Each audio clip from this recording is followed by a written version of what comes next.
Good day and welcome back to Anand Rathi Weekly Podcast, Fundamental ka Vaar Budhvaar. I am Narendra Solanki. Dear investors, we are midway through the results season and now the overall picture which is emerging is that the results are largely in line with expectation with some company specific disappointments in some sectors like IT, chemicals and pharma. Or to say exporting sectors while domestic sectors largely remain healthy. All in all, margin expansion in some pockets continue. Coming to the markets, which are trading near to all-time highs post sharp rally, it is prudent to take a pause and let earnings to catch up to valuations. Although there is no immediate large downside risk and market structure is healthy, but global concerns could continue to remain volatile. Coming to the domestic macros, core industries recorded the best growth in 5 months, setting the stage for another possible better than expected industrial growth figure for the month. All core industries except crude oil recorded growth in the month.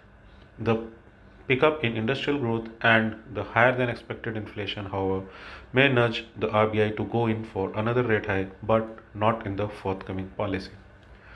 The latest released data of gross goods and services tax, which is GST collection, rose to 11% to over 1.6 lakh crore in July 2023, compared to the same month last year, crossing the 1.6 lakh crore mark for the fifth time since the rollout of the indirect tax regime. Revenues from domestic transactions, including import of services, were 15% higher than revenues from these sources during the same month last year. On international front, the US Fed raised rates last week by 25 basis points, which was as per expectations by the market. The China has also announced to support its struggling economy with some easing measures, which has boosted sentiments around commodities globally.